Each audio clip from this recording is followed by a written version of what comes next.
The rich socialites chilling in their family luxury resort was a sight to behold. Grayson Andrews, the heir of the giant Andrews Corporation, who was just back from his Europe tour, and his sister Veronica was the notorious I want it, I get it girl. Ahem, this orange is oversweet. But, miss, this is fresh orange with no added sugar. Whatever, add some salt or anything. Immediately. And bring me a sandwich with the beluga caviar here too. Yes, miss. You've become some grumpy old lady recently, Ronnie. Right at that moment, their dad hurriedly walked in, looking urgent. Kids, I have something serious to tell you. Do you remember our resort in Vietnam that got backlash last month? Is this the case where people were blaming us for harming the environment? It's just some employee's reckless act, and we already cleared it out, right, Dad? That's right. But I've just got the report that the inspectors got involved and the resort's suffering a great loss. I couldn't see it keep sliding like that. So, I've been thinking of sending you to Vietnam to take care of this. Dad, you can count on me! Vietnam, isn't it? That's where an idea came to Veronica. Dad, let me go with Grayson. I could be helpful. Her dad was considering it for a while and then agreed. Oh, Vietnam. It's been a hot minute. Of course, I have my own reason to be here again. And this is my reason. It all started back 4 years ago when Veronica's family gathered at Nam family's resort on Lunar New Year, Tet holiday. Wow, my friend, see what you're building. You're right. I bet everyone would love this. Honey, this resort is surely profitable with this design and location. If only we could own one like this. Meanwhile, 14-year-old Veronica was totally mesmerized by someone else. Right at the moment her eyes caught the sight of Nam, Veronica was sure she met the one. Oh my, is this what people call love at first sight? Look at you. The little kid now grew up into a pretty girl, huh? Here's your lucky money. Instead of lucky money, could you please give me your lucky son? Everyone burst into laughter at her cheekiness, including Nam. I heard Nam is an excellent student at school. We can't waste talent, right? So, I think I'll offer him a scholarship in America. What do you say? A scholarship in the USA? Surely it's a good opportunity for me. He turned to see his parents' reaction, and they all nodded encouragingly. Thank you, Mr. Andrews. I'd do my best to pay back your kindness. But he definitely wasn't the one who enjoyed this the most, as our Veronica's heart was singing with joy, too. So that summer, Nam flew to America with all of the eagerness and excitement about the land of dream. He'd be staying with Mr. Andrews' family for the time being, and enrolled in the same school as Veronica and Grayson. And within the first week at the new school, he already established himself as a genius. It didn't take long for him to top in every single subject, and teachers were satisfied as he was also active in school's activities. Son, I'm so proud of you. Cozy as it seemed, the laughter in a warm family dinner didn't shine on the host's son, Grayson. I'd never heard the proud word from Dad before. Being the heir is not easy, but I tried my best. Why was he always the one outstanding? After the dinner, when others left, Mrs. Andrews approached Nam. Don't think my husband gave you some compliments that you believe you're above anyone. Remember, you're just a parasite on my husband's kindness. So Mrs. Andrews didn't like me here. I'd better be careful. From a corner, Veronica was hearing what her mom said to Nam. Mom's always been hard like that. It's all right, Nam. Be strong. You have me here. And she made sure she'd be anywhere Nam was, and no girls could come near him. Nam, be my boyfriend. Will you? Ronnie, don't make a scene here. Aw, did he just call me Ronnie? Everyone, attention! Nam is mine. Don't you dare bother my man. To seal up even more, she stuck a bunch of stickers on his clothes and bag. Nice tattoo, bro. It's nonsense. You like it? Then here. Then when Grayson had ran far, he looked down on his hand holding a sticker. Stupid girl. She couldn't design a better one? You think it's the end of how to get Nam's heart plan? Then you underestimate this girl. Nam, I got sunstroke. I'm too weak to walk myself. Take me home. Jeez. Seemed like she'd never run out of tactics, huh? Wow, tending to your bae this much. Nam Simplord. The buzzing from the others did bother him, but he didn't want to make a mess as he's indebted to Veronica's family's kindness. And deep down, he found her annoyance kinda cute. Aw, so sweet, man. Maybe he likes me too. And then Grayson ran towards them and cheerfully gave them the good news. Hey, Dad just won a big contract, and we will dine in Gordon Ramsay's restaurant tonight, guys. Yay! Are you sure you're tired? Ouch! Oh, my head hurts so bad. Nam, I think I'm gonna faint. Carry me, too. You wish! I'm gonna be up here forever. Then 3 of them walked side by side, happily chatting, and the schoolyard seemed to be lit up by their cheerful laughter. Everything went smooth like that. Then one day, Veronica woke up to see Nam was packing all his stuff. "What are you doing?" "I'm going back to Vietnam." "Why? Has anything happened? Please don't go." "Get off me!" Then he coldly walked straight out of her house with no more words. Veronica crouched in sadness. Worse still, no matter how hard she tried to contact him, still no replies from Nam. The only news she could update was his family's resort was plunged into crisis. And with a goodwill, Veronica's dad offered to buy the resort with an enormous sum to help them restart their business anew. And for the past 4 years, her heart still wanted no one but Nam, and she'd been waiting desperately for this reunion. Yo, long time, right, bro? "Hello, stranger." "It actually feels good to see them too. If only that hadn't happened. The 3 of us might still be a perfect trio now." Nam couldn't forget the day when the hurtful truth was revealed. It's you who schemed against our resort? But why?" "Huh, you should ask why your father had that impeccable resort that makes me want it to be mine." "Thanks anyway." I'm gonna tell Mr. Andrews." "Suit yourself. But remember, 2 families are working together on a project. Let's see. If we withdraw, who knows? Your family will go bankrupt. Do you really want that? Huh?" Nam felt rage boiling up his body, but so did the powerless feeling. Right at that moment, he saw Veronica went home and immediately clanged to her mom. "Mom, there's a new spa downtown. Does it speak mother-daughter time to you?" "Of course, hon. Anything you want." "They're all the same. Spoiled rich socialites who think they're above everyone." And right in that minute, he realized that he couldn't be here any longer. "Xin chào, Nam. How you doing? Do you miss me?" But Nam just coldly turned to the other direction. "Seems like someone just got ignored." "And seems like someone wants a death note." "That's fine. He's just being shy. I'd be staying in Vietnam for a while and definitely make him my boyfriend." "Nam, you can't run away from me this time." But Nam was such a workaholic, and with Veronica's presence, he's stuck in the office even later. At this rate, how am I supposed to seduce him? There is the only way.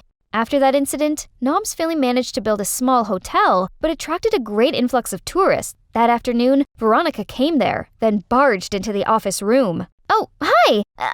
Hello. Hi. Dad told me to go here and learn some business, but Grayson doesn't give me anything. Please let me help you here." "What do you want now?" Nam just wanted some peace away from Veronica, but things didn't go that way easily. "Come on, son. Do you remember when our family had a hard time? Veronica's family was willing to help us." "Help our butt, Dad. If only you knew." "Okay, but don't make a mess here." The day after, Veronica had the first working day at Nam's family's hotel. "Mangosteen? We don't have this in America. Hey, you, bring me more. Hey guys, can you bring the sunshade here? I'm not wanting to be a burnt squid." "Didn't you tell me you wanted to learn? Get off your butt." Then Nam gave her loads of errands that she hardly had time to breathe. "Geez, I don't need to lift a finger at home, and now I'm folding blankets? The world is getting crazy." Then she shook off the bedsheet, but somehow the towel covered her head like the one in a ghost story film. "Woo! Let's see. 1, 2, 3, 1, 2, 3. I'm sexy and I know it." Little did she know, there was someone who couldn't hide his smile watching her fooling herself. "She hasn't changed much." "Hey, what you doing? Do it properly." Later, Veronica was dragging her aching body back to her family's resort after her first working day. "Oh, I can't feel my hand anymore, and my feet hurt running around." "Stop whining, Ronnie. It's nothing to what I've done today. Planning the strategies, promoting the services, blah, blah, blah." Grayson turned around to see his sister already sleeping like a log. He gently put the blanket on her when he received a phone call from Mom. "Hi, Mom. I'm doing just fine. No need to worry." "Hey, I heard Nam's family's hotel is doing good, right? But right at the time our resort suffered? Coincidence can't explain this properly. Grayson, I'm sure he planned to get this revenge for the past thing." "I don't think he's that much." "Anyway, Mom, you still hate him after those years?" "I hate your dad always comparing you with him. This low class will never be on the same level with my son, right?" What Mom said didn't stay still in Grayson. "It's true that Dad always regarded him more than me. Even when he's gone back to Vietnam, Dad still talked about Nam being this, Nam being that."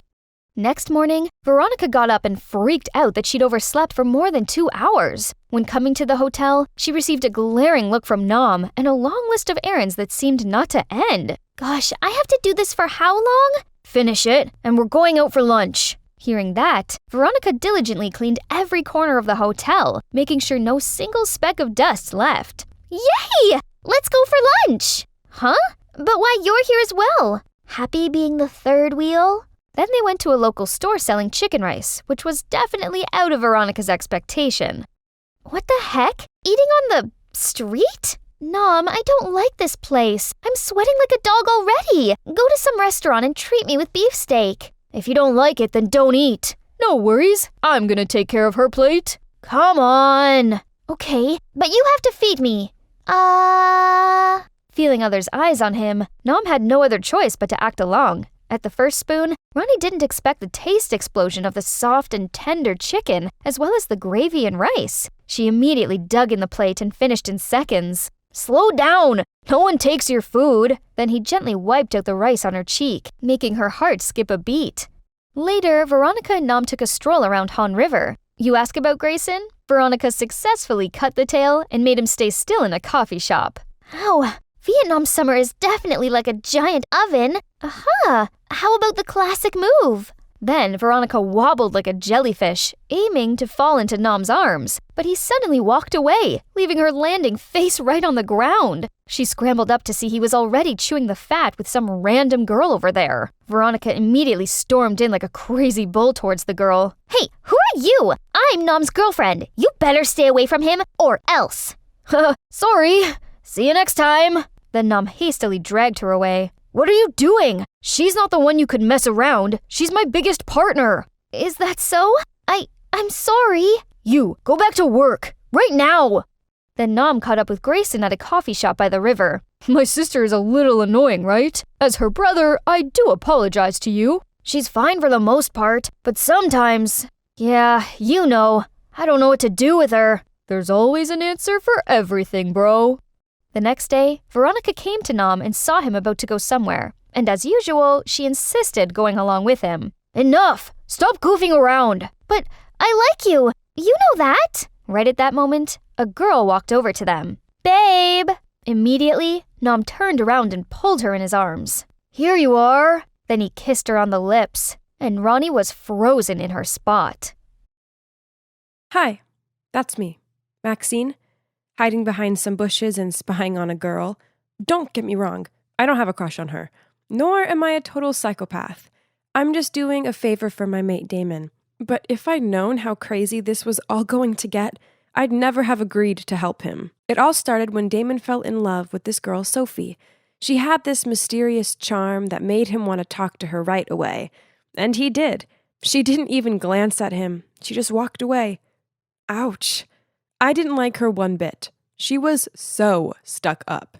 But Damon didn't give up that easily. He tried all kinds of tricks to get her attention, even waiting for the bus with her, even though he had a car. Nothing worked, though, and this made him miserable. He begged for my help, but I said, "No way." Then he said, "Aw, come on, Maxine, you're a girl, so just befriend her or something. Maybe you can find out what she likes, her fave foods, music, etc. Then I can try to impress her. Please, I'm begging you. I'll even lend you my Nintendo Switch for a month if you agree. You can't say no to that." He had me at that. I'd do anything to get a Nintendo Switch. Fine, it's a deal, but don't blame me if it doesn't work.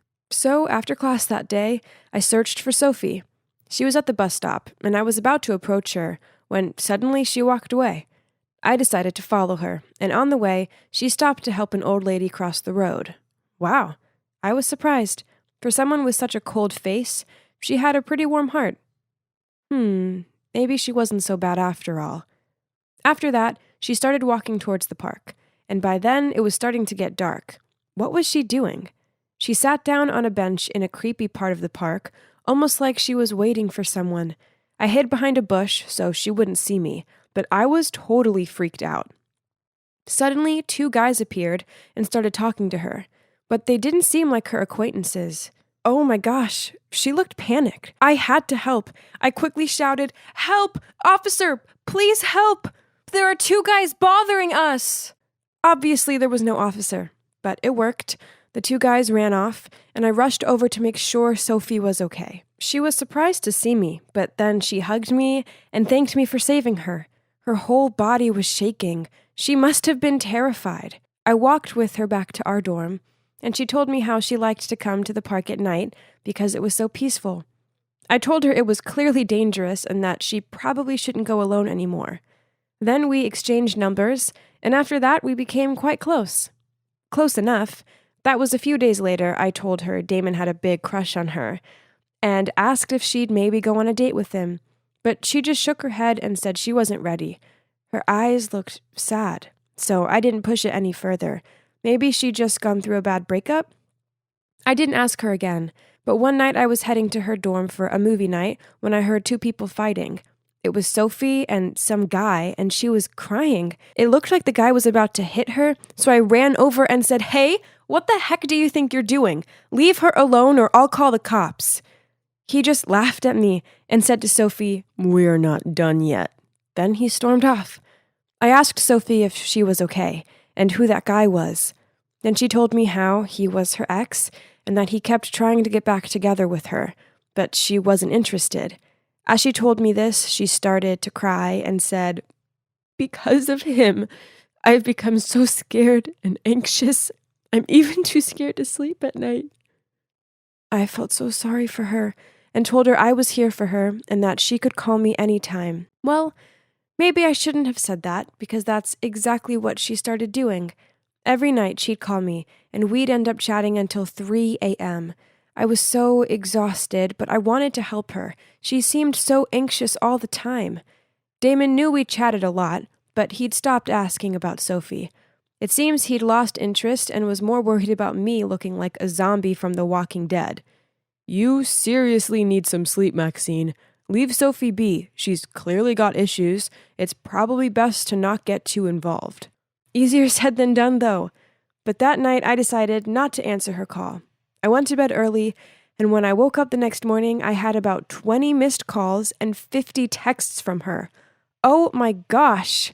Some of them said she was so lonely and that I'd abandoned her. Then one said, "If you don't pick up, then I will end it all." Okay, this was crazy. I immediately called her, but she wouldn't pick up. I rushed to her dorm, but nobody answered. I was panicking by then and bashing on the door, screaming, "Sophie, open this darn door!" But there was still no answer. I was terrified she'd done something bad, so I asked some students to help me bash down the door, and that's when she opened the door. I've never been so happy to see someone alive. I ran over to hug her, but she looked so annoyed. "What are you doing here? You're making a scene," she said. "What? I was so worried about you. You said you were going to..." But she interrupted me and said, "You need to get some sleep, Maxine. You seem insane." I couldn't believe it. After all those calls and texts, she was the insane one, not me. I didn't feel like yelling back, so I just left her. I needed some space. She tried to apologize to me over the next few days, but I didn't want to be around her. She even texted me saying if I wouldn't be her friend anymore, then life wasn't worth living. I was so tired of her threats, so I just ignored them. And then things got worse. A few days later, Damon and I were studying together when Sophie called me and said she was in the hospital. She told me that she had a brain tumor and they'd just done a biopsy to see if it was malignant or benign. I couldn't believe it. She asked me if I could pick her up, and I said, of course. This was so scary. I told Damon, and he just said, "I think she's making it up, Maxine. How could she suddenly have a tumor? You guys just had a fight, and suddenly she's in the hospital? Come on, think about it." I was shocked. "Damon, how could you? You're such a jerk." Then I ran off and arrived at the hospital to find Sophie sitting outside wearing a hospital cap. She said her hair had been shaved off for the biopsy, and I asked to see the scar, but she wouldn't show me. She said she'd get a headache if she took it off. I was just glad that she was okay, and gave her a ride home. We made up, and I decided to look after her for the day. She seemed so weak. I couldn't bear to see her suffering. I called Damon to tell him that he owed me an apology and told him about Sophie. And he just said, "Oh, wow, okay, sorry, hope she's okay then." But then a few days later, he called me and said, "Listen, Maxine, Sophie's a liar. She didn't have a biopsy. I bumped into her earlier and her cap fell off, and she has a full head of hair under there. No way it would grow back that fast. Why would she lie to me? I didn't get it. I needed to know the truth, so after class I went to her dorm. She opened the door right away, and sure enough, she had all her hair intact. She probably knew Damon had told me, and so hadn't even bothered to keep up the lie. This made me furious. Straight away, I started shouting at her. Honestly, Sophie, what is wrong with you? Why would you pretend to be sick like that? Friends don't do that. Sophie grabbed my hand and said, Maxine, I'm sorry. I was desperate. I only did it because I missed you and wanted you to care about me again. I took it too far, though. Please forgive me. Are you crazy? I screamed. I was worried sick about you. Are you sure there's not something wrong with you? Sophie started grinning in a weird way and said, The only thing wrong with me is that I'm in love with you, Maxine. She wouldn't let go of my hand, and I just stared in shock. What did you say? You heard me. I love you. Then she started to manically laugh and said, I've loved you since the day we first met. I knew you were following me, so I pretended to be in danger so you'd come rescue me. Even my ex-boyfriend was fake. He was just one of my friends pretending. Can't you see? I'm willing to do just about anything to get your attention. If that's not love, then what is? This couldn't be happening. I tried to stay as calm as possible and said, Listen, Sophie, I'm flattered. Really, I am. But I'm straight. I see you as just a friend, okay? But Sophie wouldn't give up. She grabbed my hands again and said, How do you know that? You didn't even try to love me yet. Just give me a chance, and I'll show you what true love looks like. I tried to let go of her hands, but it was impossible. Sophie grabbed my hands tighter and tighter that it even began to hurt. She looked me in the eyes, and oh my God, it's like I couldn't recognize her anymore. She looked like a crazy person, like a psychopath. Then she began to speak in a really creepy tone. You can't get away from me. You're mine now. I was so scared. I needed to get out of here, so I pushed her really hard that she fell on the ground, and I ran like a mad woman out of there until I was back in my dorm. Then I called the police, but by the time they reached her dorm, she was gone. I told them what happened and showed them a photo of her, and you won't believe it. Apparently, I wasn't the only girl Sophie had attacked. There were other girls, too. After that night, I was terrified. Everywhere I went, it felt like someone was watching me. Then one evening, after my shift at work, I was walking through the park back to my dorm when I heard someone up ahead. I knew right away it was Sophie, but she wasn't alone. She was with some guys. They spotted me and started heading towards me. But I ran as fast as I could, and luckily the police were just outside the park and went in and arrested them. Sounds like a coincidence, right? Well, it wasn't.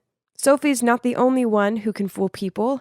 I knew Sophie was stalking me, so I told the police, and together we created this plan to catch her, and voila, it worked. Sophie, if you're watching this, I wish you all the best, but let's not meet ever again. That's enough stalking for one lifetime. Ow. Jess, can we please take a break? 15 minutes, okay? I'll go grab some Oreos. Our favorite! Ugh, I hate chemistry. And it doesn't like me either. The only thing I know is that cafe has 2 chemical elements in it. Calcium and iron. My parents are freaking out that I'll fail it. I don't know why. I mean, it's not like I want to be a scientist or anything. Anyway, they asked Jessie to tutor me.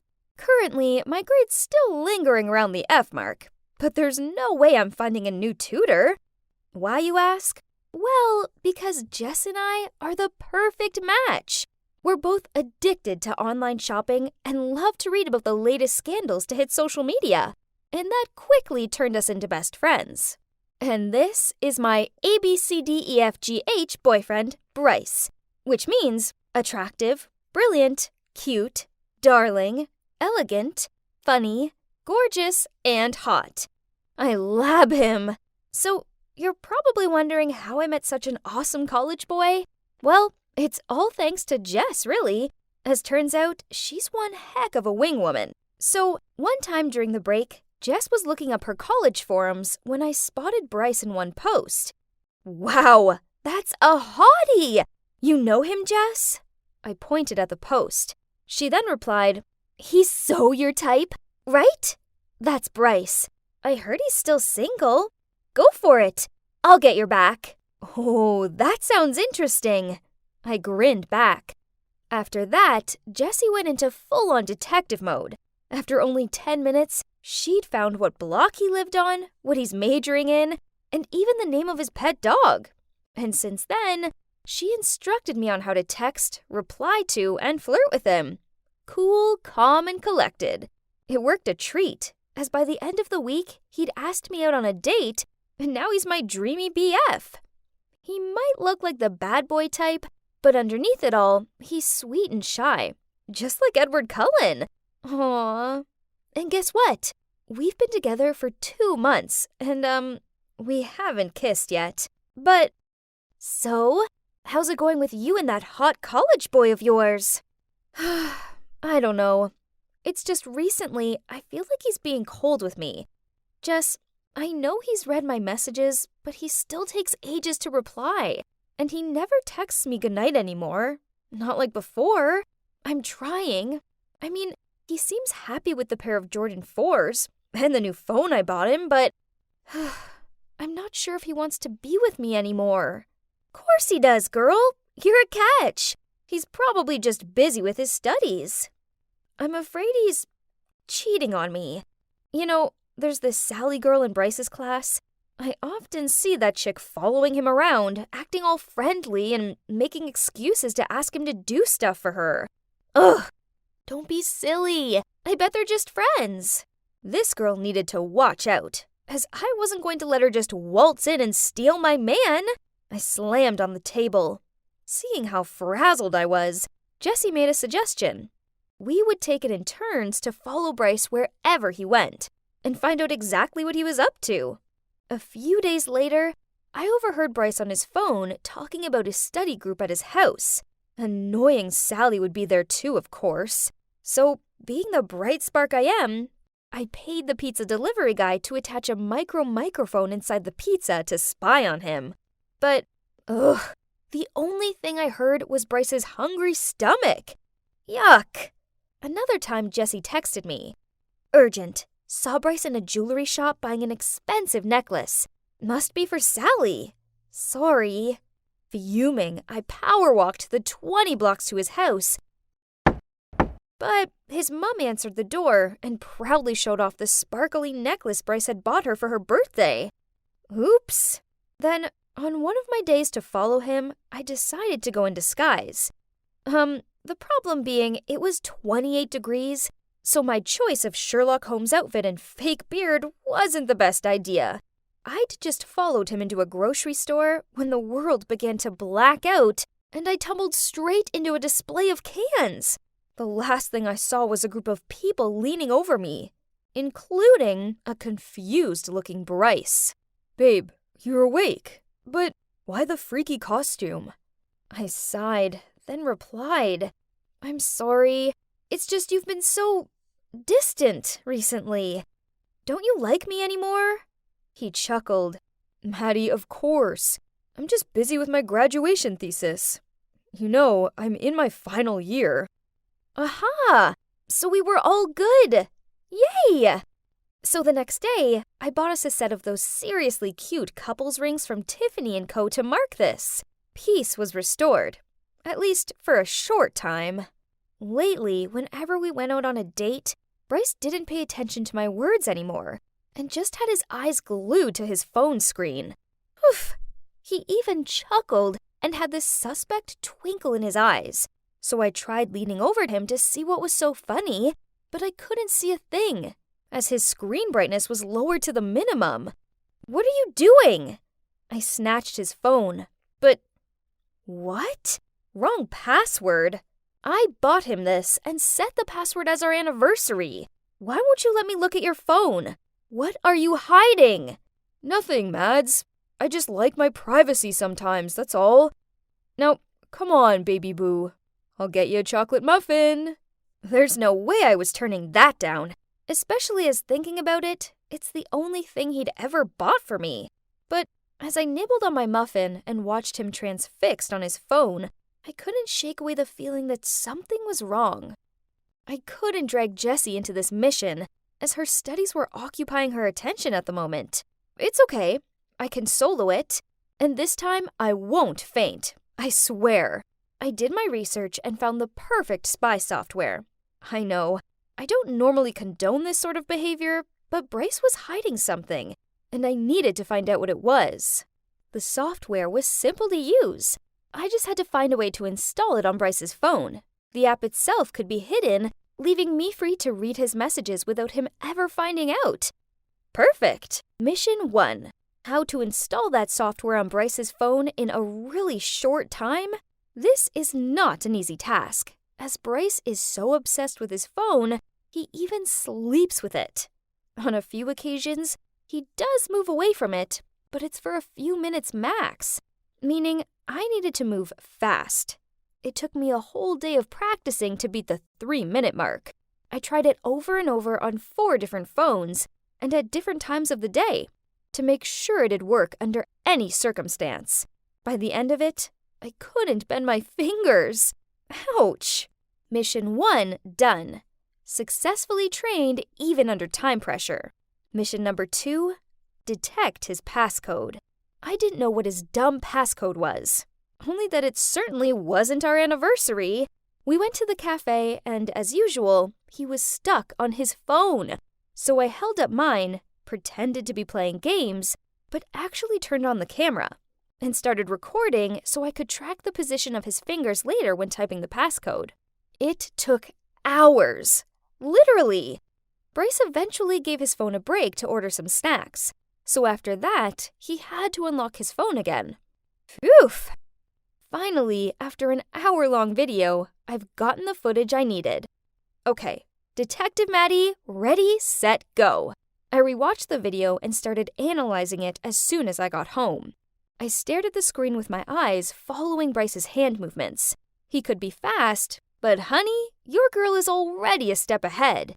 It didn't take long till I figured out the digits. Easy peasy.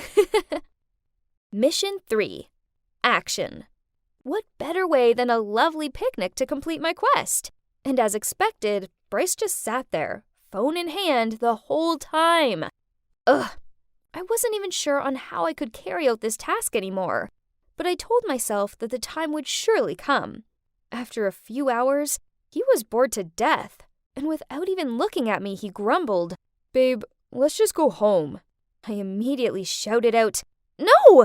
Not until it's so nice out here. I want to stay a little longer. You just take a nap. Fine. Wake me up when you're ready.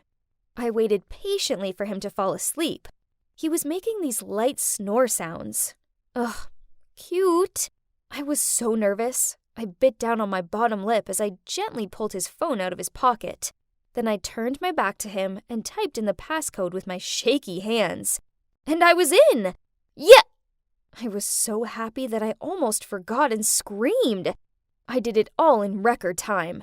But he suddenly turned around. What you doing, Maddie? Can we go home now? He yawned. OMG. My heart stopped.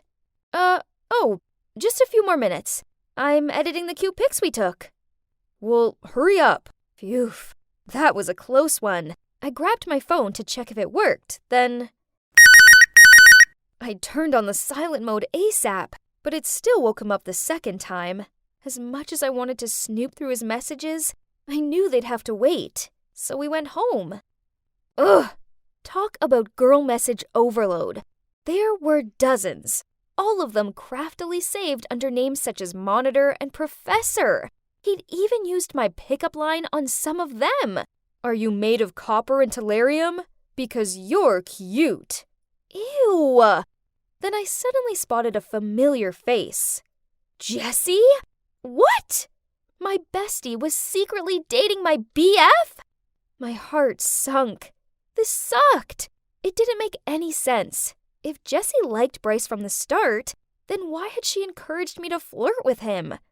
Jeez, the messages between them went way back. Then I saw one that broke my heart all over again. Maddie's family is loaded. Baby, let's pretend to be her BF, and she'll buy you whatever you want. Just don't take it further. So that explained his shyness, why he hardly looked at me, and why after 2 months of dating he hadn't tried to kiss me. Then a recent message from Bryce to Jessie caught my eye. She's so boring.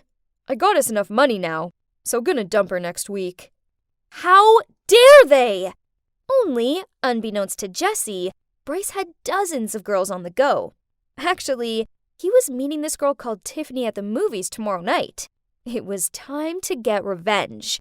So pretending to be Bryce, I texted all of the girls, including Jessie, to come to the cinema at 8 p.m. tomorrow. I borrowed my dad's baseball cap, wore my oversized sunglasses, and arrived there early, so I didn't miss the show. I even bought some popcorn and a Coke, as I wanted refreshments to watch this blockbuster. Then, at 8 p.m. sharp, Bryce strolled over, and boom! The girls arrived one by one, figured out what was going on, and started arguing with him and each other. Tiffany threw her popcorn over his head. Hilarious! And another girl called him a jerk and whacked him with her handbag, while the others were shouting and pulling his hair. And me? Well, I lurked in the background and secretly filmed it all. Oh, sweetheart, you're so dead! Wow, Jessie, our main character, has appeared. She took one look at the circus going on in front of her and instantly looked like a lion ready to pounce. She stormed up to Bryce, pinched his ears, and dragged him while in a high-pitched voice he said, "Ouch! Ouch, Jess! It's you who taught me all of this! I'll call you later, babes!" When these two almost passed me, I pulled off the cap and shades and jumped out at them. Voila! Could someone come and help me pick up their jaws from the floor? Couldn't expect Maddie the mastermind, huh? I didn't stick around for their explanations. Instead, I shimmied off. But I did send her a little souvenir. Jessie is my best friend, so I have to share anything interesting with her, right? Have a good night, my bestie, and my ABCDEFGH boyfriend, you too. But let me add the IJK. I'm just kidding. Yeah, as for me, I've decided to give my heart a break for a while, as this has taught me a priceless lesson. Don't be smitten with handsome boys. Oh, and be wary of sneaky so-called besties.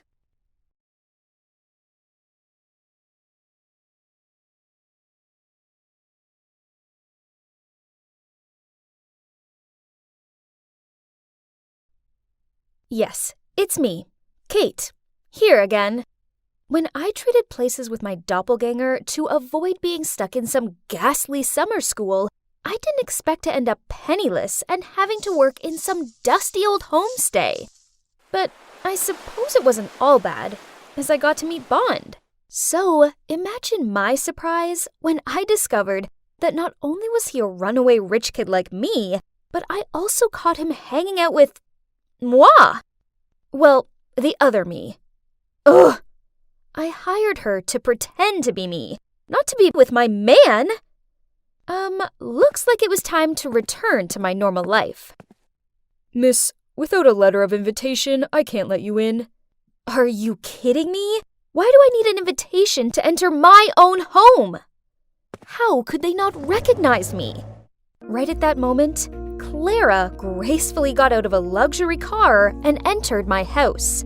I shouted over to her, but on seeing me, she gave me a confused look. Then she whispered something to the security guard and went straight inside. Sorry, Miss Kate doesn't know you. Please leave. Huh? How dare she? She wasn't Miss Kate. I was. Did she really think she could treat me like this? Ugh! I'd show her who the real rich girl was. But as I was leaving, I caught a glimpse of myself in a car window. Oh my gosh, I looked horrendous. My once bouncy curls, perfectly made-up face, and glamorous clothing were no more. Instead, I had a greasy ponytail, my skin was completely bare, and I was in worn old clothes. No wonder the security guards didn't recognize me. I barely recognized my own self. Well, well, well. How comfortable it is to be back in my room, doll up again, and just take back what's mine. How did you get in here? This is my room, remember? I can run away by myself, so you bet I can sneak back into my own room. Listen here, fake me. Mission's over. It's time you left. What mission? Are you crazy? Get your filthy hands off my stuff! Wow, immerse yourself in the role much, huh? Enough. Now give me my life back. What if I don't? Don't you dare! You think my parents won't recognize me? Seeing as I've been impersonating you for an entire month without question, I doubt it. Besides, they're on a month-long business trip in Dubai. So, who will help you now, huh? OMG, she was so arrogant, unruly, and obnoxious. Worst of all, she reminded me of someone. Me! Well, the old me. Why didn't I realize before how awful I actually was? Ignoring Clara's defiant face, I took out my phone and made a FaceTime call to my parents. They had to spot it was me straight away, right? Wrong. They gave us both looks of shocked confusion, and they couldn't seem to tell us apart. So they told the two of us to stay at home for the time being while they made arrangements to come back. Huh, is it that hard to distinguish your own daughter from a hick? But anyway, she'll be out of here soon enough. The next morning, we went back to school. Claire looked so trashy in her tiny miniskirt. Jeez, this wasn't a nightclub. Oh, Kate, you look outstanding. Where did you buy it from? That's it. My friends will always be able to tell me apart from a fraud. But hang on. No! They were moving toward Clara. Huh? Are they actually praising her? Wow, there's another Kate here, but it's a faulty version. A lame one. My panicked feeling increased as all my friends and Clara burst out laughing. You guys don't recognize me? I'm the real Kate, the one you all idolize, the trendsetter around here. Everyone looked at me in bewilderment, and then back to Clara. Look at her pathetic appearance. She's just trying to be a copy of me. After that, Clara and her friends left. Jeez, all it took was one summer away for Clara to turn into me. Ugh, why doesn't anyone recognize me? Seeing Clara living my life with my friends was driving me crazy. I was now seen as the copycat version of my own self. Ugh, no way was I losing to this crafty charlatan.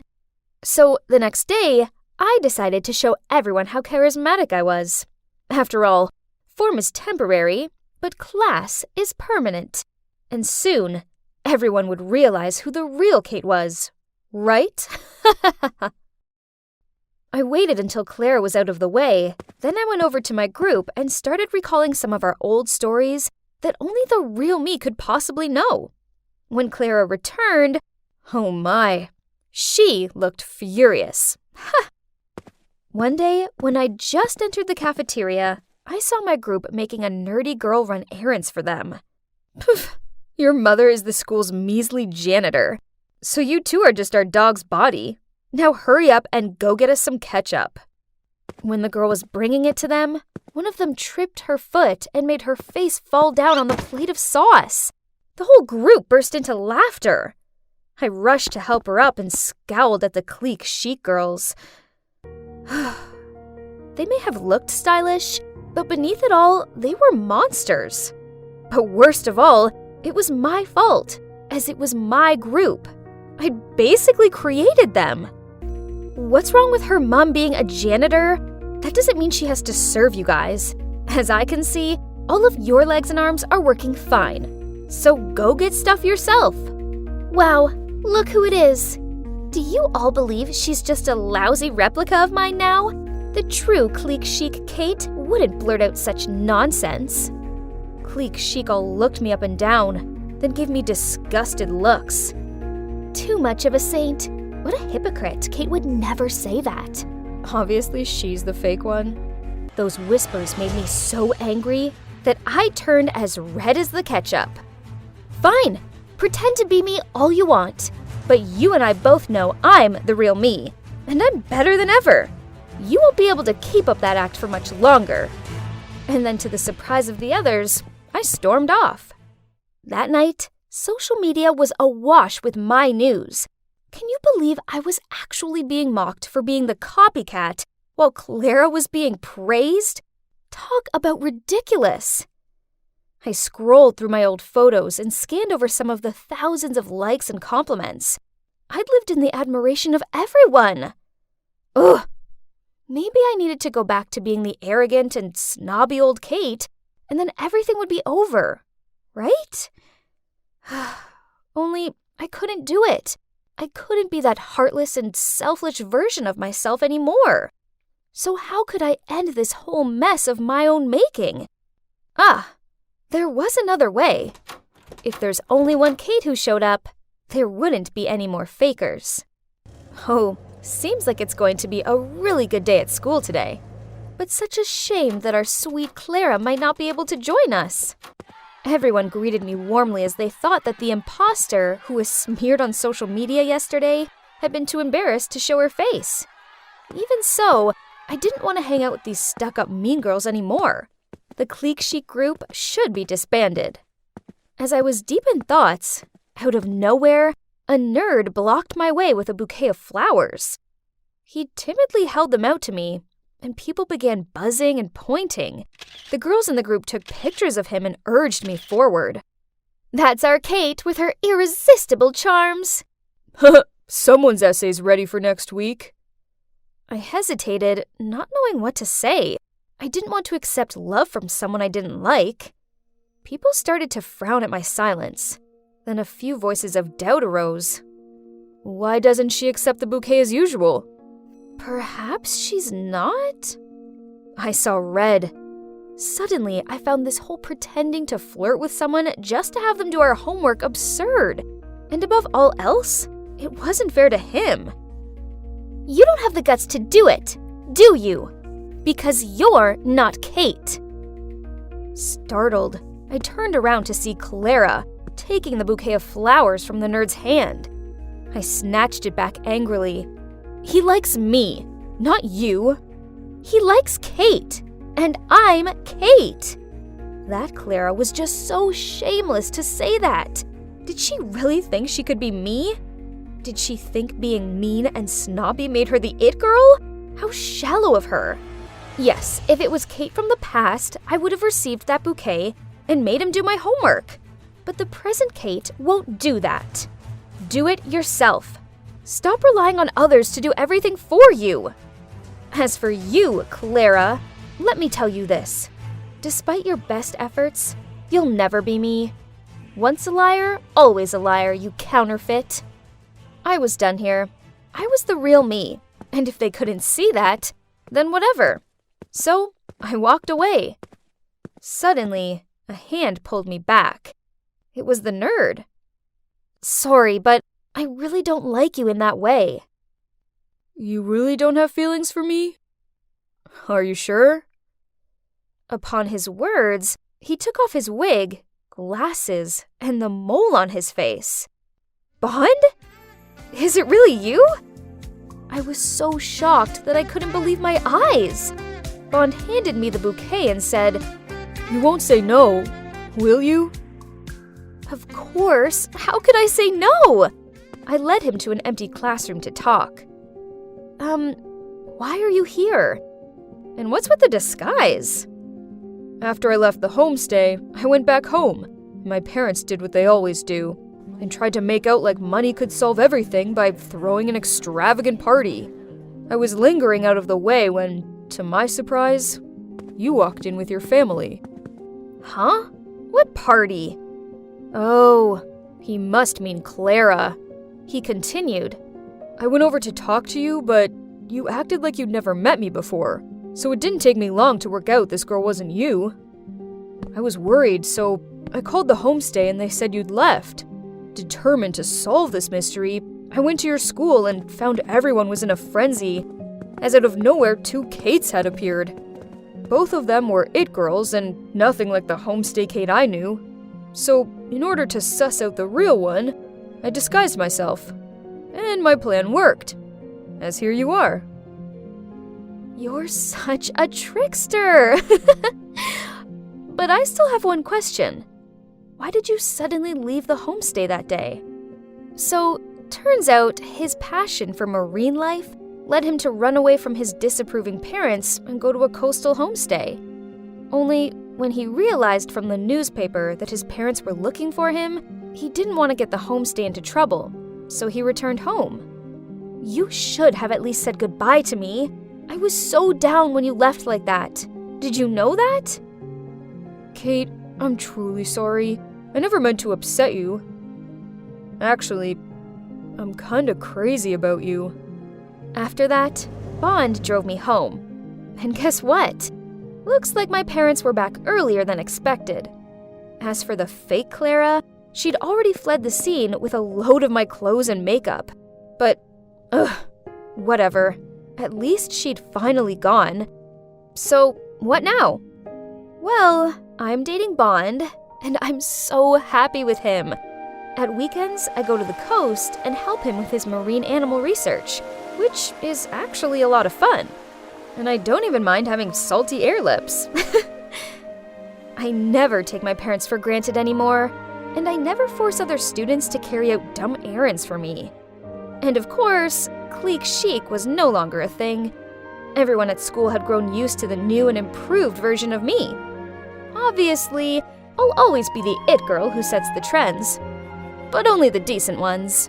Mom, come here and see what Agnes has done to my dress. Oh no, what now? Look at this, Mom. It's crumpled. This is all your fault.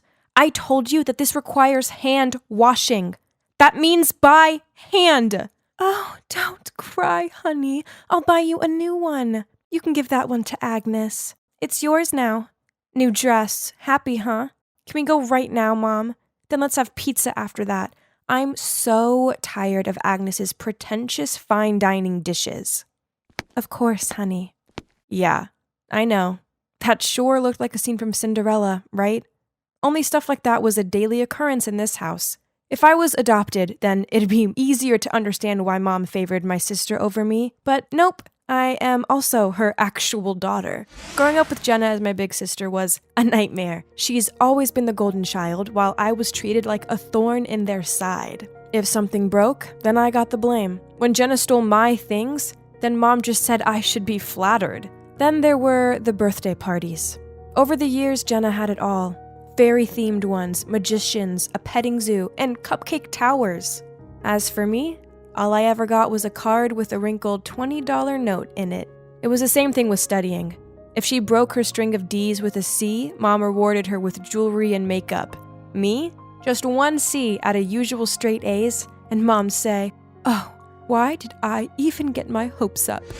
Sometimes I do wonder if all this shabbiness is because Jenna's always been pretty and popular. She's basically a mini-me version of Mom.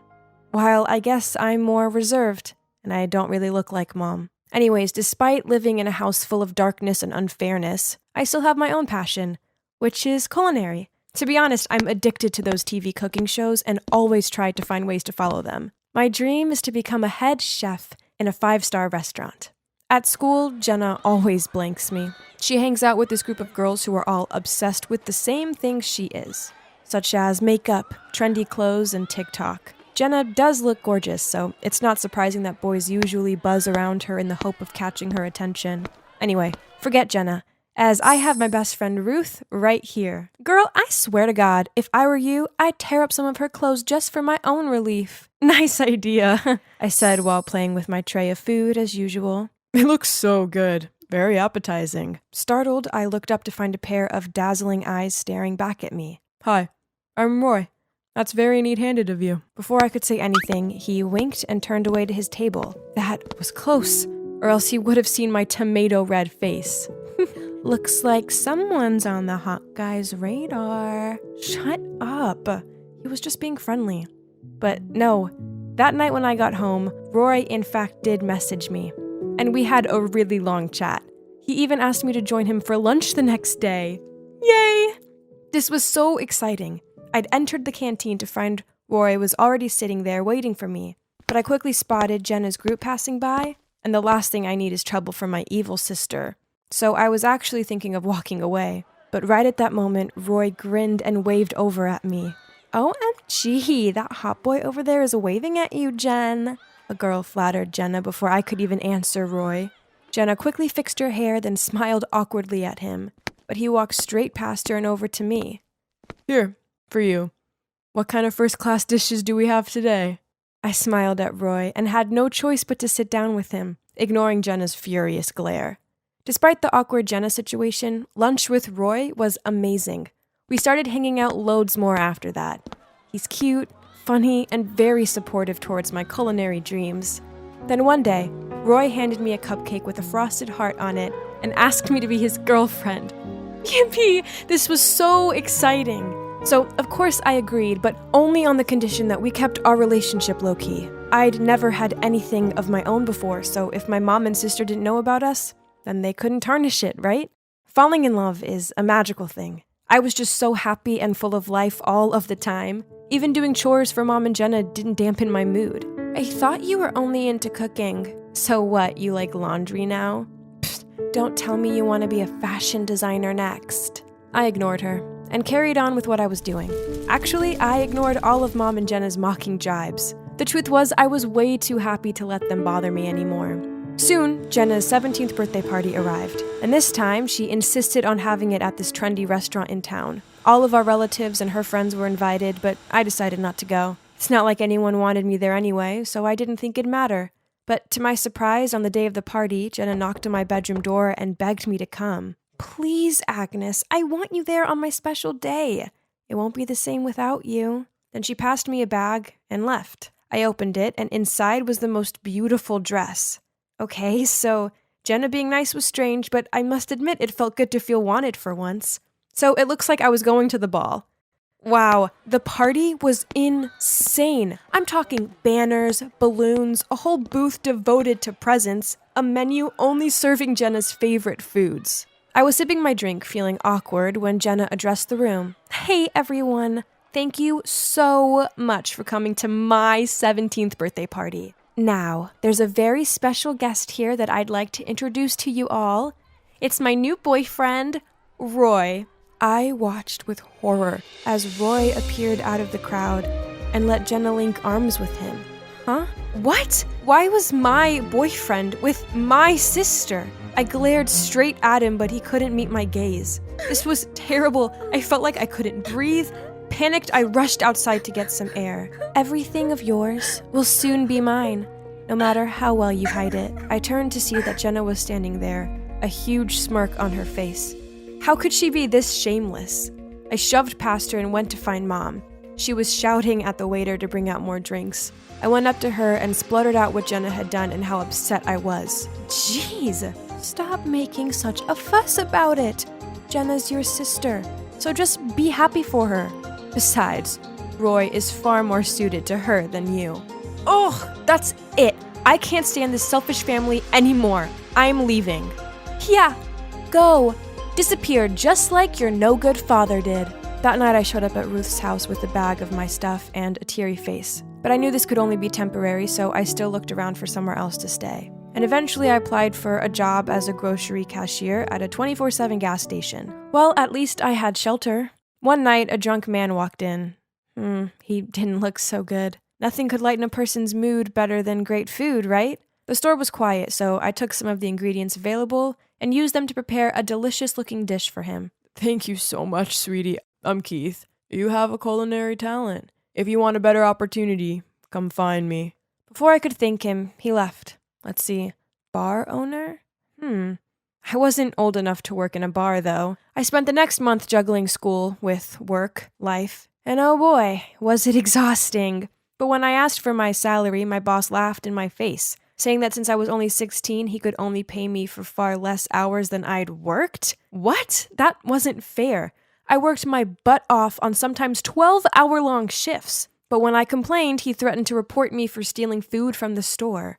Ugh, I'd only taken expired food that couldn't be sold anyway. Feeling bummed out, I just quit, and then left. I wandered around the street for a while, then looked up and found myself standing in front of that man's bar. Well, I had nowhere else to go, so I stepped inside and there was Keith, but, he looked so different. Other than this bar, I also own a fine dining restaurant uptown. If you want, I'd love to train you to become a chef there. Whoa, this was so amazing that I cried with joy. In order to be able to stay overnight at the restaurant, I told him that my parents had passed away and I'd run away from the orphanage. And the man agreed without questioning me twice. Time passed by, and you know what? I loved working at the restaurant. As for Keith, he's such a kind-hearted man. We grew so close, and he became like a father to me. I guess we were two lonely people who helped each other. So it made sense when he asked to adopt me. Then one busy evening, I was taking food to a table, but then I stopped dead. Sitting there were Jenna and Roy. On seeing me, Jenna sneered out, "Oh, you work here? Now that explains why my appetizers were gross." Roy looked embarrassed and begged her to be quiet, which only made her worse. Then seeing what was going on, Alistair, the restaurant supervisor, came to my defense, but it only made Jenna even more heated. "Isn't the customer always king? Why are you defending that dumb girl?" "Miss, this is a fine dining restaurant. Please mind your manners. Agnes here is not only a very talented chef, but she's the owner's daughter, which makes her my boss. So I think I'm within my rights to defend my superiors." Jenna rolled her eyes at me, then walked away in anger, not forgetting to reply, "Just you wait, Agnes." Then, seeing my glum face, Alistair invited me out for ice cream after work. Keith happily told us to go and said he'd close the restaurant.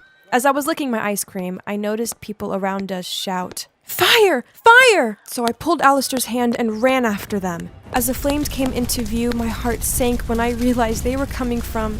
It was the restaurant. Oh no! Keith was still in there! Without giving it a second thought, I charged in there to find him. It was so smoky and impossible to see, but I couldn't give up.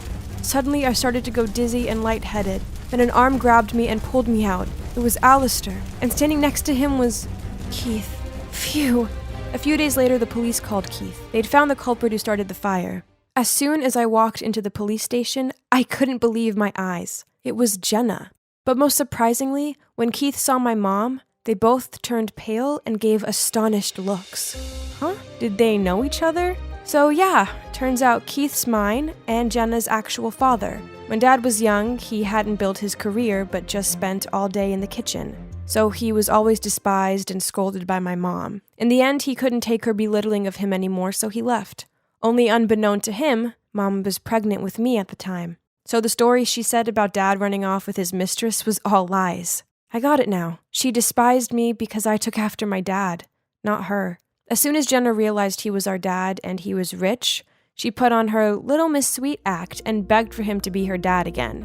But he just gave her a stern look and said, "That fire of yours could have killed us all. Now you have to live with that." Then he took my arm and led me out of there. I always believed my life would one day be better, but I never imagined it'd be as good as this. I now have an amazing dad, a job I'm passionate about, and people who generally care about me by my side. It just goes to show that everything works out perfectly in the end. I'm standing in the middle of the room wearing this extravagant dress and a glittery mask.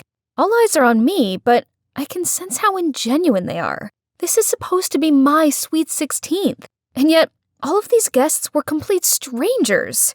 Ugh, it's all that slimeball Gregory's fault. Actually, this OTT party was all down to him. Oh, hi, I'm Vivian, but my friends call me Viv. My mom, Jacqueline Mars, is one of the wealthiest people on Earth. So I grew up thinking massive mansions, gigantic pools, and a floor entirely for toys was the norm. Well, at least I did until I turned 10. That day I was playing in my life-size dollhouse when I heard talking coming from the other side of the fence. I peeked over it and saw a woman and a girl around my age who looked kinda weird. Curious, I spoke up. "Hey you, Why do you dress so funny? Pardon? What did you say? You don't even have shoes on. That's so silly. You're the silly one. Bet you've never tasted this before, huh? So try it. Spoiled rich kids like you always look down on others. While in fact, you're no use to society. I just stood there dumbfounded as the security shooed them away. I never meant to offend her. I was just curious. So I rushed inside the house to find Mom and ask her about this. Oh, honey, not anyone can be as wealthy as we are. That means you don't have to worry about a thing, sweet pea. Now go play so Mommy can work, okay? Even to this day, Mom's words still linger in my ears. I've grown to resent my family's wealth. I just wanted to be a normal kid. That's why, by the time I got to middle school, I convinced Mom to let me transfer from my private school to a public one and wipe out everything about me online, so no one would know about my influential family. I get the bus to school, buy clothes from thrift shops, and prepare my own lunch instead of bringing the gourmet dish the chefs make for me. A perfect normal life.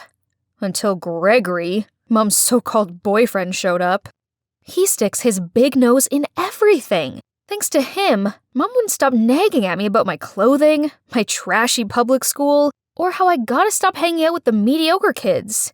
Ugh, he is driving me insane. And to top it off, he gave Mom the idea of throwing me a 16th birthday party. I hate attention. Mom knows this. But what Gregory wants, Gregory gets. This could be an opportunity to introduce her to society and gain new associates. It'd be good for her when she takes over business in the future, blah, blah, blah. Poof. Please. The only thing that man cares about is himself and his associates, not mine. In the end, I agreed to a masquerade ball, on one condition. Mom has to stop interfering with who I should or shouldn't hang out with, especially my friends at school. And that brings us to the present.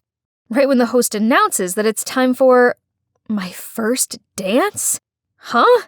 My what now? Ugh. Gregory! I was confusedly looking around to find a partner when suddenly a hand grabbed me. Birthday girl, come dance with me. Ugh, what a creep. Let go! Can somebody help me with this? Suddenly a boy around my age appeared. Oh my. He has the most beautiful gray eyes I've ever seen. Excuse me, sir. I believe the lady has agreed to have her first dance with me. Thank you, handsome stranger.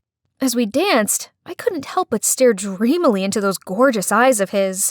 We were about to leave the dance floor when he whispered in my ear, "Wait here. I'll be right back." Who would have thought a superficial party like this would lead me to my perfect guy? Suddenly, I heard a snapping sound behind me, and as I turned around, my mask fell off. Oh no, a paparazzi cut my mask string. I tried to cover my face with my hands, but it was no use. Luckily, Mum rushed over and hid me behind her. Sorry everyone, but the party's over. We had a great time and hope to see you all again soon. Then she led me back to my room, while the security showed everyone the way out.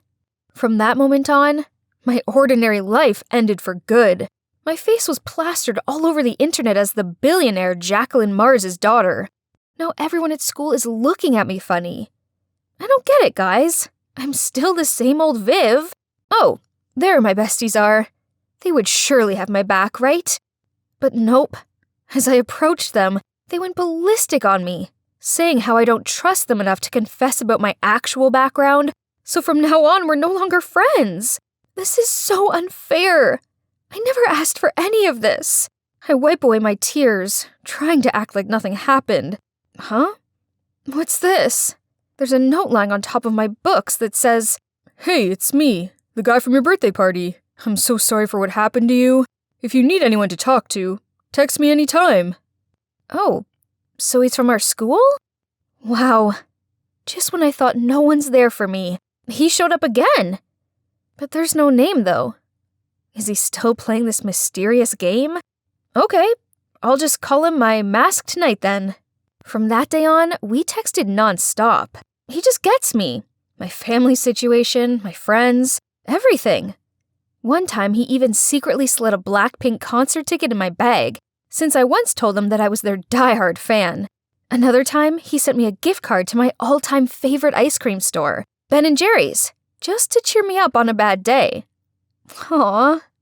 This ice cream tastes delicious, but I can't help wishing the masked knight was here with me.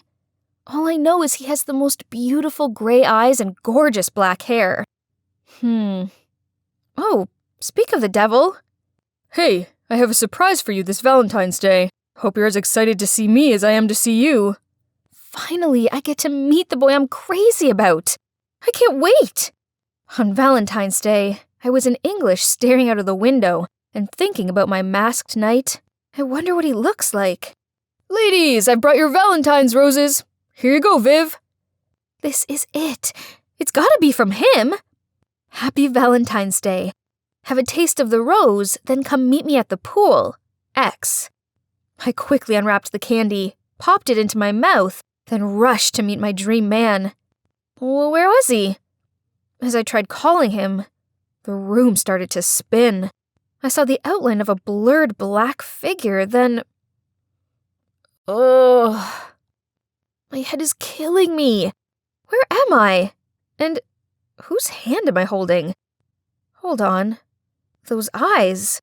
He must be. Thank goodness you're awake. Are you the one? Who danced with you at your birthday party? In the flesh. I'm Jeremiah, by the way. I had higher hopes for our first face-to-face meeting, but oh well. Turns out, he always knew I went to the same school as him, but he was a bit intimidated by my family's influence, so he decided to get to know me via text first. He said the cops had found some sort of sleep-inducing substance in my rose candy. Before I could quiz him anymore on this, Mom barged into the room and hugged me. After making sure I was okay, she turned to Jeremiah and said, You saved my daughter. For that, I can never thank you enough. Please join us for dinner tomorrow night. Jeremiah seemed hesitant at first, but then he nodded in agreement. The dinner did not go as planned. Between Mom's blatant interrogating and Gregory's menacing looks, I could sense Jeremiah's discomfort. Then when Jeremiah asked where the restroom was, Gregory insisted on showing him. When Jeremiah returned, he seemed flustered and made his excuses to leave. Grr. What had that annoying Gregory said to him? I quickly followed Jeremiah and apologized, but he just smiled and offered to pick me up for school tomorrow. The cops haven't found the culprit yet, so from now on, I'll be your guardian. How sweet. After that, I hung out with him every day. Great, right? Only, somehow it didn't feel the same as when we were texting. Back then we had a deep connection. Now it was just like two friends hanging out. Oh, and not to mention Olivia, Jer's childhood friend who can't seem to leave him alone for more than 2 seconds. One time, Jer and I were at the movies together, but guess who coincidentally appeared and plonked herself down next to him? Yep, Olivia. Worse still, with their giggling and popcorn sharing, I felt like the third wheel. I was not having this again, so I just left for home in this random cab parked outside the theater. But bad luck. The driver doesn't know the way. He doesn't even have a phone, and I had to lend him mine for GPS. The guy snatched it out of my hand immediately. Rude. But wait, it was 9 p.m. already. Why did he still have shades on? And even wore a mask? Right then, I realized the car had passed the town's border. Stop! The car suddenly filled with smoke, and the last thing I thought was, he has eyes that were exactly like Jer's. I woke up finding myself in this old, cobwebby room. Where is this place? And that driver guy? I have to get out of here now. Right at that moment, he came into the room with a smile. Don't you recognize me? Will you have another dance with me? 'Cause I'd love that. What is happening right now? What he just said. Did that mean he's the actual masked knight? Maybe that's why I don't feel connected to Jeremiah. Why did Jer lie to me then? So many questions popped up in my head. Then suddenly I heard a car stop outside. That guy immediately went to check. This could be my chance of escaping. By the time I got downstairs, I saw the driver guy talking to Jeremiah. So I hid behind the door and watched on. Cameron, just stop this. Getting revenge on our father is one thing, but this is a step too far. Take Viv back to her family now and end this. I know this looks bad, but trust me. I'd never hurt Viv. I didn't mean for her to fall into the pool. That's why I jumped in to save her. But I need her as bait to show the world what that jerk Gregory is like. He doesn't deserve to be her father. I muzzled myself in shock. Gregory is their father? And that Cameron guy was the one saving me, not Jer? Don't you forget who abandoned us when Mom had a close brush with death, then took all our business and properties, even our home, leaving us helpless? That jerk deserves all he gets. I was trying to process it all when another car arrived, Gregory's. I quickly hid under the stairs before he walked in with a bunch of bodyguards. Cameron, Jeremiah, my sons, haven't you grown up so fast? Cut to the chase. Give us back the business and what's rightfully ours. Then we'll let your stepdaughter go. Huh, indeed. Like father, like sons. Very smart. But still amateurs, my boys. You see, all that girl is to me is an obstacle blocking my way to the inheritance. So please, be my guest and take care of that little Miss Annoying. Aren't you afraid we'll expose everything you just said? And who's gonna believe you now? Jacqueline is mesmerized by me, so she'd believe anything I say. That snake. How dare he speak of my mom like that? Unable to hold in my rage, I jumped out of my hiding spot and screamed at Gregory. What did you say about my mom? You slimy, lying traitor. Nice talking to you all, but the fun has to end here. Goodbye. The guards lunged forward, about to tie me up when the cops smashed the door coming in, and behind them was Mom! Stop right there! How dare you do this to my daughter? Gregory's face turned paler than a ghost as he mumbled out, Jackie, honey, why you're here? But just in time to save our baby, Vivian. Cut the act. I already heard everything you said, and you're going to jail for a long time. Then the cops led him and took his crook guards away. Seeing Mum, I was so happy I rushed to hug her. Turns out, her investigations of the pool incident led her to Cameron, so when she confronted him, he eventually told her everything. That's how they came up with a plan to catch Gregory red-handed. Mum and the cops had been waiting in ambush around here for Gregory to show up. Then, well, you know the rest. A lot has happened in 3 months. Mum finally finished all the legal stuff, so now the property Gregory had merged with hers to gain her trust is now signed back over to Cam and Jeremiah. I realized that being wealthy isn't a bad thing, especially as it means with influence like this, I can help other less fortunate people and really make a difference. Now I help Mum with her business and her charity work, and I'm really enjoying it. I'm proud of my hard-working, amazing Mum, and I'm proud of who I am. And guess what? I now have real friends who like me for me. As for Jeremiah, well, he apologized about everything. He used to fear his brother was going to hurt me, so he lied to protect me. We made up, of course, and became the best of friends. I'm not sure I can say the same about his brother, though. He did everything he could to beg for my forgiveness, but I just can't. Then one day, Jer asked me to come by his home to visit his mom. She begged me not to think badly of her boys, especially Cameron. He's in love with you, you know? He always talks about you, and how he wishes things would have been different. Oh boy, her words are starting to have an effect on me. When I walked out the door, I saw Cameron sitting on the porch. He turned and looked at me, and I felt my heart pound for my gray-eyed, masked knight.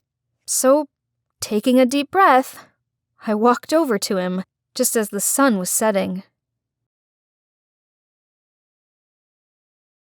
Hi, I'm Sarah, and I'm here to tell you how my not-so-small problem changed the course of my life. When it comes to butts, well, there are lots of names for them, such as tush, behind, backside, bottom, and so on. Trust me, I've heard them all, countless times. You see, I have a big butt. In proportion to the rest of me then, well, it's undeniably massive. My mom and dad both have pretty big butts, so combine both of their genes together, and you end up with me. Ever since I was a little kid, strangers passed comments on the size of my butt. I remember being in a grocery store once, innocently looking in the candy aisle, when a woman came up to my mom and said, "Your baby Is she alright? Because her backside seems to be very big. Yeah, seriously, some people were that rude. And the older I got and the bigger my butt grew, then the worse their comments became. Teenage me, well, I had a hard time. At the time when I hit puberty, my butt became even more enormous, then boys didn't look at my face anymore. Instead, they only seemed to notice my butt. One boy was staring at it so hard that he walked straight into his locker and gave himself a concussion. Then there were the seats at school. I mean, why did they have to be so tiny? I'd rather stand up than try to fit in them. But no choice for me, I had to literally squeeze myself onto it, then do a wiggle routine to get out of it, and in fact, whenever I tried to sit down, someone always pointed and laughed at me. Talk about awkward. This popular girl called Mary always went out of her way to tease me. One day, I was wandering down the hallways when Mary stuck her foot out and tripped me over, and then said, "No one likes you, tushy face." I looked up at her, and that's when I realized I'd had enough. I must do something to stop this. As she triumphantly walked past me, my anger flared up, and for a moment, I lost control. I rushed in and pushed her. The next moment, she fell down the stairs and lay there unconscious. I stood stunned watching her. I hadn't noticed that we were standing near the stairs. Seeing that, her group of mean girls rushed in and started to hit me. I just couldn't do anything but lay on the ground and keep my head. Then, a voice piped up at the back of the crowd. "Leave her alone. It isn't her fault that she has a big bum." It was this girl called Anita. After that, we started hanging out more, both in school and out of it. Having Anita by my side made me feel stronger, and the mean comments about my butt size didn't bother me so much anymore. My life at school got a bit better. Then one day, this rich kid at school was holding a huge senior party at his family mansion. For the first time in a long time, I felt confident enough to go. I arrived at the party wearing my cutest dress. I saw Mary with her large gang of wannabes, but I knew there'd be lots of trouble if she saw me, so I chose to avoid her. Then I spotted Thomas, the most handsome, sweetest guy I knew. I'd pretty much had a crush on him since preschool, but I'd always been too self-conscious to tell him about it. "Go and talk to him." Anita gave me a gentle nudge forward. "Go on, before Mary gets to him first." My nerves took over, so I said to her, "But what if he isn't interested?" She rolled her eyes at me. "Not gonna happen. Now go." He seemed happy to see me, and we both hung out and drank a lot. Then we snuck off upstairs to the master room. We sat on the bed, and he looked at me, like, really looked at me, then said, "I really like you, Sarah, and I think you're the most beautiful girl in school." I blushed. This was the sweetest thing a boy had ever said to me. Then he leaned in and kissed me. OMG, talk about amazing! We were passionately kissing when the door burst open and someone shouted, "Why are you with her?" It was a furious-looking Mary. She continued yelling at us both and even tried to hit me, but Thomas protected me. Then he took my hand and led me out of the room. Mary continued to shout mean comments at me, but I didn't care. Thomas liked me, and she just needed to deal with it.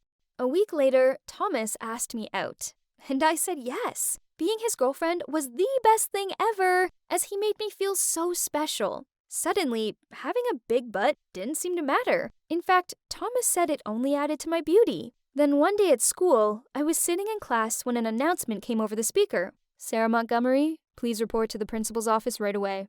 The principal said that Mary's parents had reported the fight between me and Mary, and I was the one who started it first. So I was expelled. I was so mad that I didn't even bother clearing up my locker. Instead, I just stormed out of there. I ended up at a different school, and I tried my best to focus on my studies. I wanted to go to college and study drama, as I loved acting, and believed my unique body shape would be a big selling point in the industry. Thomas and I continued to date. He always supported me and made me feel like I was capable of doing anything. I didn't see much of Anita anymore, but we kept in touch. One day, I was studying in a cafe when a man came over to me, passed me his business card, and told me that with a butt like mine, I could make serious money modeling. So that's how I became a photo model. Turns out, the man hadn't been lying about the money. Okay, so I wasn't an actress yet, but I earned loads. Finally, the part of my body I was so ashamed of made me super successful. I paid off all my college fees and gave my parents back all the money I'd loaned off them. A few months later, I was on a date with Thomas, and in the middle of dinner, he bent on one knee and pulled out a ring and said, Sarah, will you marry me and make me the happiest man alive?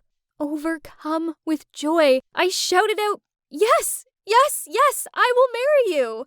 Finally, the day of our wedding arrived, and I was so excited. After everything I'd been through, I was finally going to marry my charming prince. I had the most amazing fairy tale dress and the perfect castle venue. Better still, Anita was there as my maid of honor. As I was dancing, I saw Jack, who was my drop-dead gorgeous cousin, and he just came to join my wedding party. Anita had always been looking to meet him. I was so excited and decided that tonight was the perfect time for Anita to get access to him. I went looking for her, but she wasn't on the dance floor or by the bar, so I searched upstairs. I was about to open one of the doors when I heard a male voice coming from within.